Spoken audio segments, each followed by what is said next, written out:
The Montana plains baked beneath a July sun so fierce it turned the horizon to a mirage. Dust shimmered in the air, and the sound of cicadas hummed like heat itself. The Double D Ranch sat quiet and sprawling, its fences running farther than the eye could trace, and every post bore the weight of years. Sierra Donnelly wiped the sweat from her brow with the back of her glove. Her dark skin glowed bronze beneath the sun, her broad shoulders squared against the long day. She'd been up since dawn, feeding, hauling, riding, and still the chores waited. They always did. 15 years a widow. 15 years of keeping this ranch alive with her own 2 hands. 15 years since anyone had looked at her as a woman and not just the toughest soul in Cedar Ridge. In town, they called her proud. They said she didn't need a man. They said she was stubborn, difficult, too big, too sure of herself. But Sierra knew what pride was and what it wasn't. Pride was pretending the silence didn't hurt. Pride was lifting the weight alone because disappointment had taught her no one would help carry it.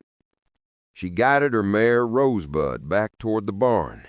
The animal's breath came heavy, the smell of sweat and hay mixing with the dry scent to dust. Sierra dismounted, patted the mare's flank, and whispered, "You and me, old girl, just you and me." Inside the farmhouse, the boards creaked beneath her boots. The walls had grown used to quiet, a quiet that had become company, constant as her own shadow. Every room held memory. The dining table where her husband once laughed over stew, the rocking chair that still bore the dent of his weight. She ladled stew from the pot simmering on the stove. The rich aroma filled the room, but food didn't comfort her the way it used to. She ate standing by the window, looking out across the endless plain, watching the wind play in the tall grass. That's when she heard it, faint at first, then clearer, the distant thunder of hooves. Sierra froze. Visitors were rare out here, unexpected ones even rarer. She stepped onto the porch, the sun low now, bleeding orange across the prairie. A lone rider approached from the west, slumped in his saddle. His horse stumbled, nearly expent. When he reached the gate, the man barely managed to pull the reins. His hat drooped low, hiding his face, and his shirt was soaked in something darker than sweat. Sierra's stomach tightened. Blood. She called out, voice steady, "You lost, stranger?" The man raised his head with effort. "Ma'am, begging your pardon, but could I trouble you for water, for me and my horse?"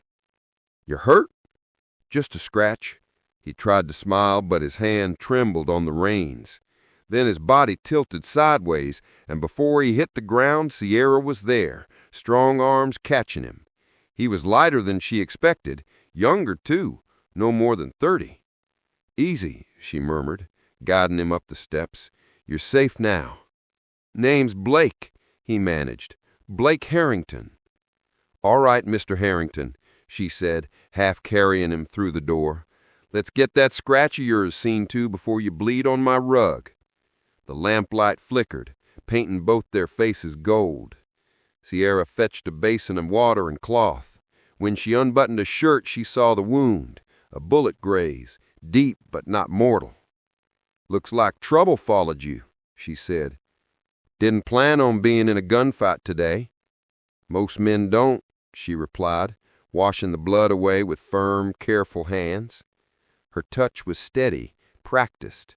She'd birthed calves and buried a husband. Tending a stranger didn't shake her. Still, when his eyes found hers, blue-gray, clouded with exhaustion but softened by gratitude, something flickered deep inside her, something long dormant. "Thank you," he murmured. "You didn't have to help." "Maybe not," Sierra said, wrapping the bandage tight. "But I'm not the kind of woman who watches a man die on her porch." He smiled faintly, and for the first time in years, Sierra saw a man look at her not with pity or judgment, but with respect. "Sit," she ordered. Eat before you fall over again." She placed a bowl of stew before him. He lifted the spoon with shaking hands, but once he tasted it, he ate like a man starved. "Been riding long?" she asked. "Days," he said softly. "Riding away from something." "Trouble?" He looked up, a shadow in his eyes. "Maybe. Don't rightly know where I'm headed yet." Sierra studied him in the lamplight. The dirt under his nails, the wear in his boots, the tremor in his hands. He was running from more than a bullet. When he finished eating, she helped him to the guest room upstairs. "There's clean sheets," she said. "Rest now. We'll talk more in the morning." He paused at the door, voice barely above a whisper. "You've already done more than I deserve." Sierra stood in the hall a long time after he'd closed the door, staring at the empty space between her and the stairs. Later, as she lay in her bed, rain began to fall slow, steady, rhythmic. For the first time in 15 years, her house didn't sound hollow. She could hear his footsteps upstairs, the creak of floorboards, the soft sigh of someone finally safe enough to sleep. And in that sound, something inside her, something buried under years of silence, stirred awake. Hope. The kind she thought the wind had long ago carried away. Morning came with the scent of wet earth and the quiet hum of cattle beyond the barn. The storm had rolled east in the night, leaving the Montana sky washed clean and the world silver with dew. Sierra Donnelly stood at her kitchen window, coffee in hand, staring at the horizon like she always did, watching, measuring, thinking. Only this morning was different. For 15 years, the first sound she heard was the low groan of wind through the rafters, the quiet whicker of horses waiting for feed. But today there was another rhythm, a man's boots scuffing over the dirt, a low murmur, the soft metal rattle of buckets. She stepped onto the porch, squinting toward the barn. Blake Harrington was there, moving slow but steady, carrying 2 full pails of milk like a man determined to prove something. His hat shaded his face, but when he looked up she caught the shy grin under it. "Morning, ma'am," he said. "Hope you don't mind me borrowing your cows. Figured I could lend a hand, seeing as I owe you 1 or 2. Sierra crossed her arms, watching him. His ribs were still bandaged tight beneath that shirt, but pride alone seemed to hold him upright. "You're in no shape for chores," she said. "I've been worse," he said, grin widening just a touch. That grin did something strange to her chest. "Breakfast is ready," she said curtly. "Come inside before you fall over." Inside, the air smelled of coffee and biscuits. Blake hesitated near the door as though stepping into another person's peace felt too bold. Sierra motioned him toward the table. "Sit." "Yes, ma'am." They ate quietly at first, spooning warm stew and tearing biscuits in silence. Blake ate with the grateful hunger of a man who'd missed too many meals. His movements were careful, almost reverent, as though he understood what it meant to be given a place at someone's table. When he finally spoke, his voice was softer. "You live all alone out here?" Sierra nodded. 15 years now. "No family nearby?" "Not the kind that visit." He studied her for a moment. "Must get quiet." Sierra's eyes flicked toward the window, toward the land stretching wide and lonely. "It gets steady," she said. "Quiet's not always a bad thing. Sometimes it's peace. Sometimes it's punishment. Depends on the day." Blake leaned back, thoughtful.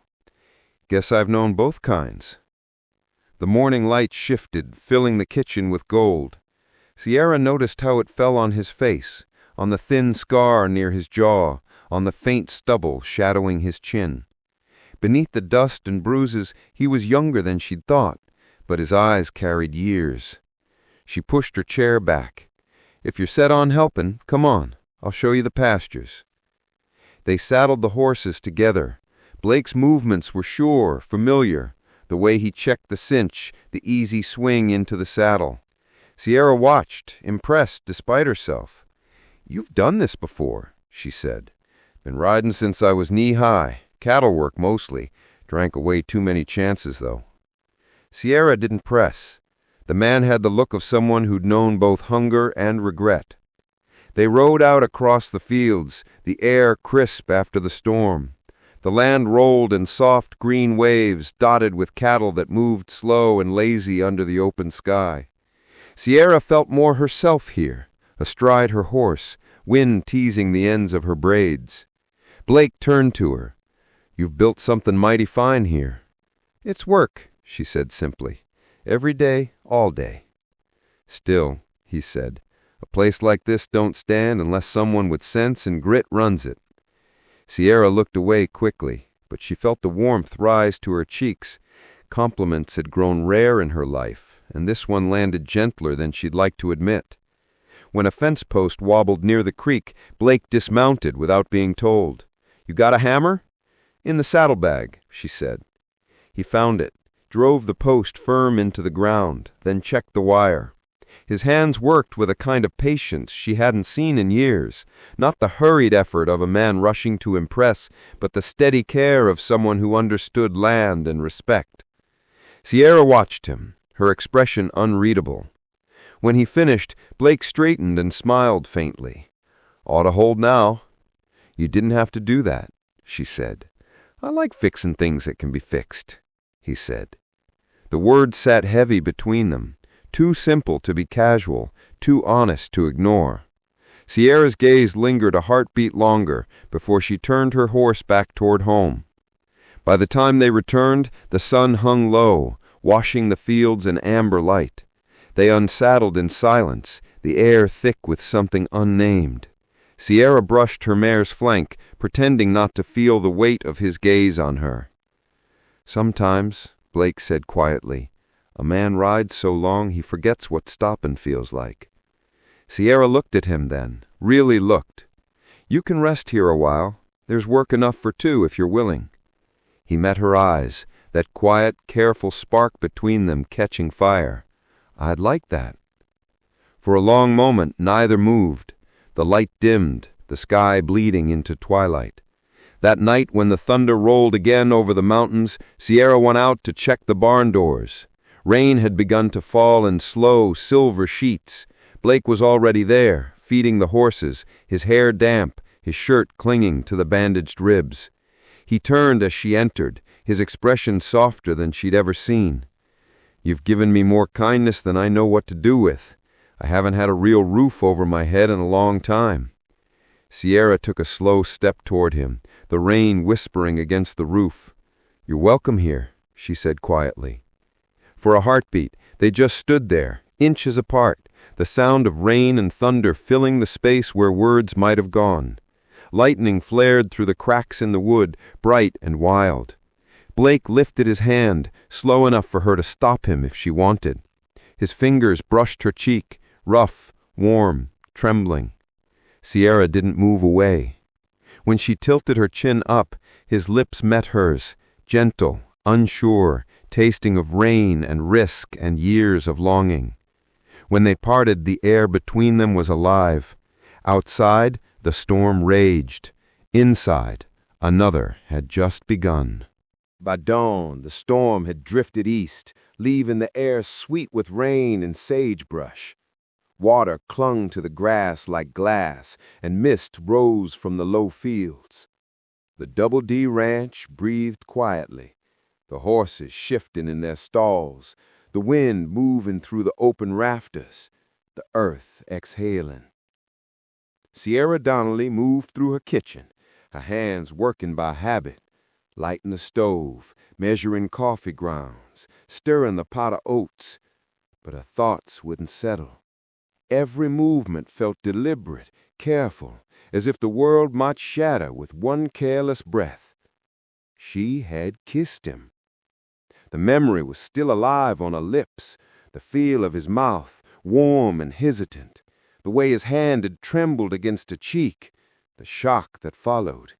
It wasn't a girlish thrill. It was something older, deeper, a kind of ache that came from remembering what it felt like to be seen. She told herself it was nothing, a moment caught in the storm, but her heart wasn't so easily fooled. The floorboard creaked behind her. Sierra turned, and there he was. Blake stood in the doorway, clean-shaven now, hair still damp from washing. He looked different in the light, less like a stranger rescued from the dirt, more like a man reclaiming himself. "Hope you don't mind," he said with a shy smile. "Thought I'd get breakfast started before you were up." Sierra blinked at him. The sight of him standing there, butter and biscuits like he'd lived in that kitchen forever, twisted something inside her chest. "I don't mind," she said finally. He poured her a cup of coffee and set it down gently, like an offering. For a moment neither spoke. The only sounds were the clink of cutlery, the slow tick of the clock, and the steady hum of quiet comfort. They didn't mention the kiss. Both remembered it, but neither dared break the peace. As the days turned to weeks, Blake settled into ranch life. He healed fast, though the bandage at his ribs reminded them both of how he had arrived. He worked hard, too hard sometimes, mending fences, repairing the roof, cutting through old stubborn brush that had grown too thick for Sierra to manage alone. He laughed often, too, a low, easy laugh that echoed through the house like something it had been missing. He joked with the cows, talked to the horses, and somehow managed to charm the barn cat into tolerating him. Sierra found herself laughing again, quietly at first, then freely. The sound startled her. She had forgotten what her laughter sounded like, how it felt in her throat, how it softened the edges of her loneliness. In the evenings, they would sit on the porch, watching the sky fade from blue to gold to violet. Blake would talk about his travels, the mining towns, the cattle drives, the card games that went wrong. He never named the trouble he'd left behind, and Sierra never asked. She knew enough of men's ghosts to understand that silence was sometimes the only way to keep them from haunting. One afternoon, while the sun burned high, Sierra stood at the kitchen window watching him. Blake was shirt-sleeved, hammering a new board to the gate. His shoulders flexed with every swing, his stance steady, the rhythm sure. Sweat slicked his neck, and when he paused to wipe his brow, she felt the flutter she hadn't known in years, a dangerous warmth that spread from her chest outward like wildfire. She scolded herself silently. "You're 58, not some love-struck girl." But the truth rose in her throat. She was alive again. That evening, the light turned soft and gold, spilling over the land. Sierra sat on the porch steps as Blake finished coiling rope by the barn. He walked over, his movements slow, thoughtful. He leaned on the porch rail beside her, looking out at the wide expanse. "I've been thinking," he said. "Dangerous habit." He chuckled. "I want to stay." Sierra turned, startled. "Stay?" "Not just until I'm healed. Longer. Maybe for good." Her breath caught. "How long's that?" He looked at her, the faintest smile on his lips. "As long as you'll let me." Sierra's heart kicked hard against her ribs. "You don't owe me anything, Blake." He shook his head. "Ain't about debt. It's about peace. For the first time in years, I feel like I stopped running." His words landed heavy in the air, soft but sure.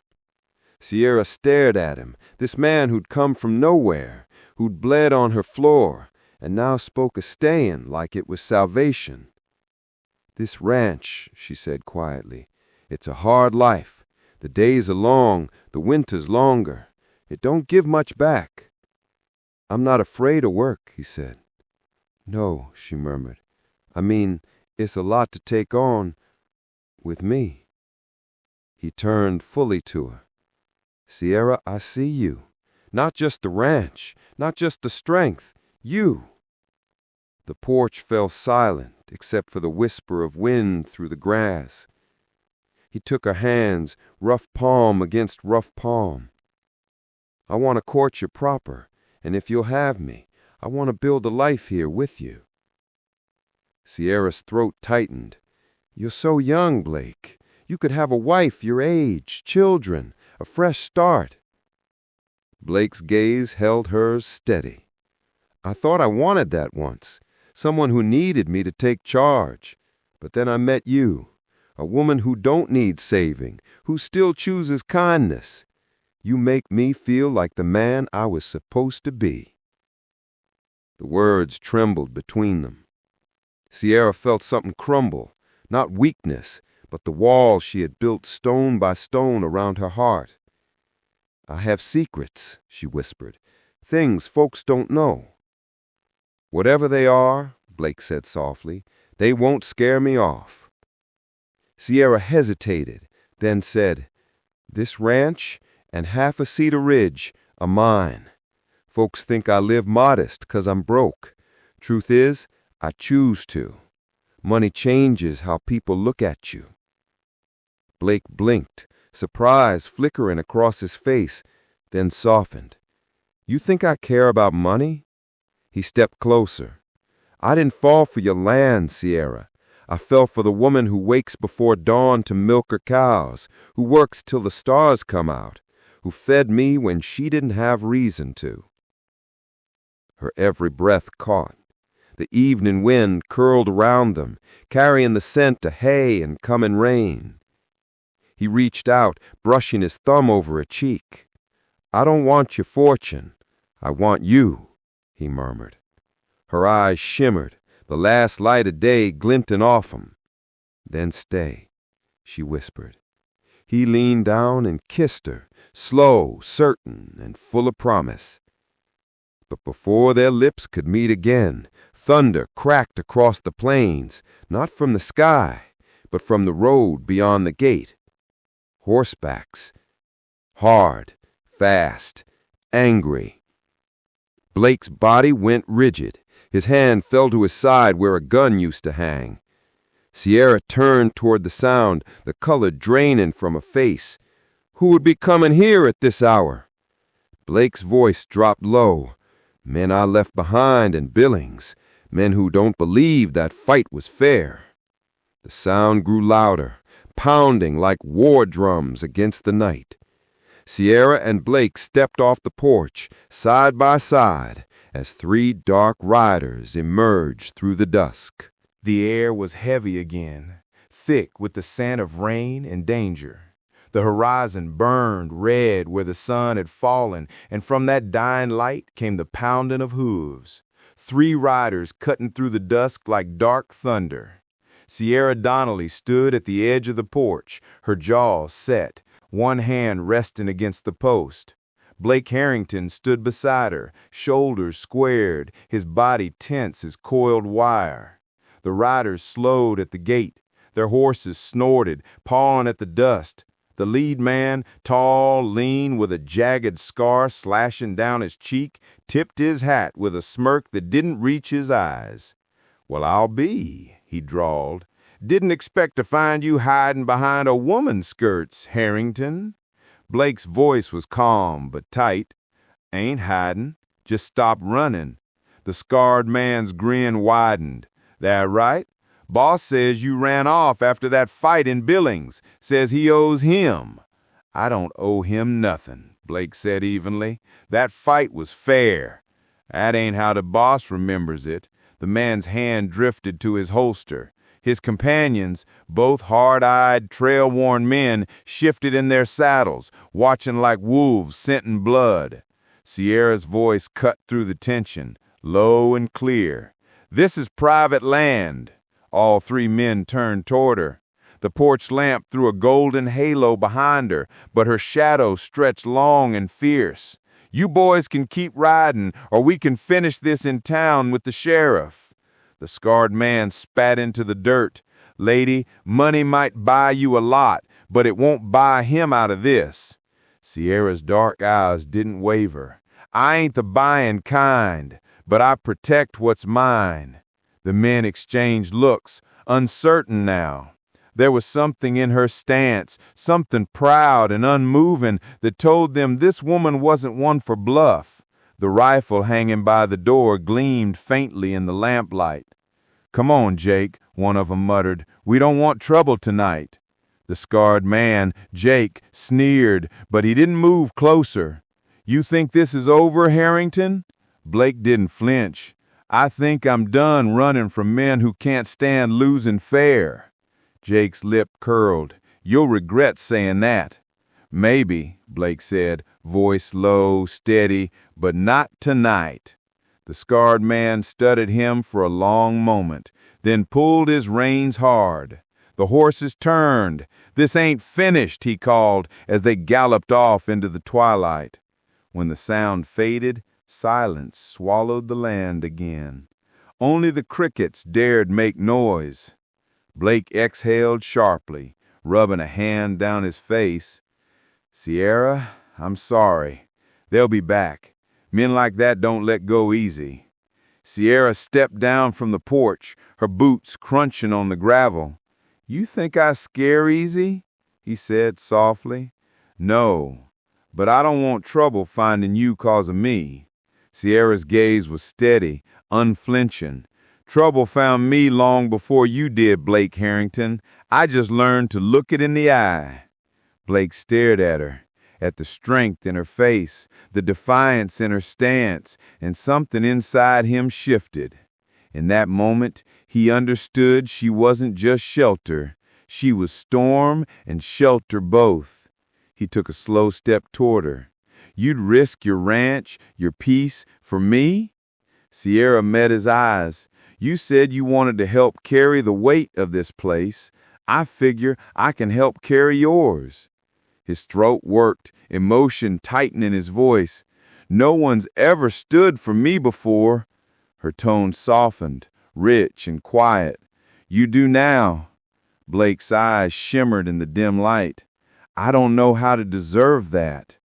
"Maybe you don't have to," she said. "Just don't waste it." He took her hand, rough, meeting rough, and pressed it against his chest. "I love you, Sierra Donnelly. Every day I've been here, it's grown stronger." Sierra's eyes filled with tears she didn't hide. "I love you too, Blake. I never thought I'd feel that again." He pulled her close, and their lips met. No hesitation now, no storm between them, only two people choosing the same stillness. When they broke apart, Sierra let out a shaky laugh, wiping her eyes with the back of her hand. "If you plan to stay," she teased, "there's something you should know." Blake smiled faintly. "What's that?" Sierra took his hand, placed it over her heart. "This place, the Double D, the house, the land, it's yours too, not because you asked for it, but because you earned it." He swallowed hard, his voice thick. "I'll spend every morning and night proving you made the right choice." They stood there together under the bruised sky, the prairie stretching quiet around them. The danger hadn't gone. Both knew that. The past still waited, and Jake's promise would likely ride back one day. But tonight, the stars began to bloom above the fields, and the world felt steady again. Sierra rested her head against Blake's shoulder. "You should know something," she whispered. "What's that?" "This land seen plenty of storms, and it's still standing. So am I." Blake smiled against her hair. "Then I reckon I'm in good company." The lamplight flickered once, then held steady. The horses shifted in the barn, the wind sighed through the grass, and somewhere far off, thunder rolled across the plains, a reminder that peace on this land always came hard-earned. But tonight, Sierra Donnelly, once alone, once untouchable, stood with someone beside her. And for the first time in a long time, she didn't have to face the darkness alone. Night settled soft and wide over the Montana plains. The storm had passed, leaving the land washed clean and quiet. The Double D Ranch lay under a silver sky, its fences glinting faintly in the moonlight, its pastures breathing in peace after the thunder's roar. Inside the farmhouse, The lamps burned low.